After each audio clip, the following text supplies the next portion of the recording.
Welcome to Hood Champion Boxing and Sports. In boxing, you find a way to win or you find a way to lose. Hey, make sure to subscribe to the channel. I really appreciate it. So Ryan Garcia is looking to return to the ring by October this year.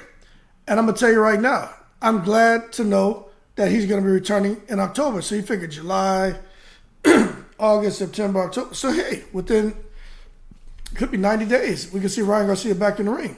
Now, there was concern about Ryan Garcia's rib. And if his rib is fully healed, they don't want to hear any excuses about him coming back to the ring. Somebody targeting that midsection, targeting that liver, targeting his rib cage, and then him quitting mid-fight. Now, what I'll say is, I think the rib is healed up. I'm not a doctor. I haven't heard anything. But if he's out here sparring with Earl Spence, sparring with Frank Martin, sparring out there in the Derek James camp, well, you tend to believe that that rib is fully healed up. And actually, it wasn't that bad because he got in the ring with Tank and he took some hard shots before Tank landed the one to where Ryan Garcia decided he didn't want to continue. But that being said, who in the world can Ryan Garcia fight in a return fight? Now, he's fighting at 140. We haven't heard any names. We know there was talks about fighting Rolly Romero, talks about maybe fighting a guy like, what's his name, Regis Prograis. But the reality of the matter is, neither one of those fights are going to materialize. So we got to wait and see who they pick. One thing we do know is Ryan Garcia is for a fact going to be fighting at 140 pounds. Now, what I will say as I scroll down here to the 140-pound division is, let me make this a little bit smaller for you guys, right? Is, check this out, right? When you look at these names right here at 140 pounds, Teofimo Lopez says he's retired. So let's not even talk about Teofimo. Josh Taylor has gone up to 147, so he's not even in the mix anymore.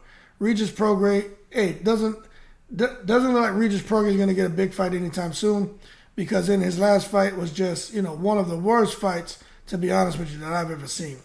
Ramirez, not sure they want to throw Ryan in with him. Matias, who knows what's going to happen with that. Catterall, Ryan Garcia is not signed to Eddie Hearn, so that fight definitely not going to happen. The reality is Ryan Garcia will probably face somebody more of on the Golden Boy stable. So we come down here and look at some of these names. We can forget about the big dogs. We can forget about even Devin Haney. When we look at some of these names here, the reality is, people, and I'm going to tell you, I'm not sure who Ryan Garcia can fight. I'm not sure who they would put him in with. And I'm just being honest with you. Because I think with Ryan Garcia, kind of like Anthony Joshua, being out there with Derek James, they're going to want to put him in with someone where he can kind of show off some of the tools that he learned, show off the discipline, speed, maybe using the right hand now, not being so left hand dependent, left hook dependent. And I just don't think, when you're talking about guys who are ranked in the top 10, especially the top 5 and the guys with belts, I just don't know if that's the answer, man. You know what I'm saying? I'm not sure they should put him in with those kind of guys if they're trying to see how he performs and if he can actually come out there, and stick to a game plan. Because I'm going to tell you one thing. When a fighter isn't able to do things instinctively, that's where they have problems. So when we come back to Ryan Garcia, we talk about Ryan Garcia. He's used to doing things instinctively. And with this training and trying to come in here and show what he's learned with Derek James, if he's not able to get in there and do things instinctively and he's just trying to listen to what he's being told in the corner and come out round after round and do it, they definitely don't want him in there with a killer. Because if not, he's going to get tranquilized. I'm telling y'all right now. That being said, let's see how things go with King Ryan. Look, I'm rooting for him. I don't like the fact that Bernard Hopkins and those coming out to call him a whining child or say he's a whiner.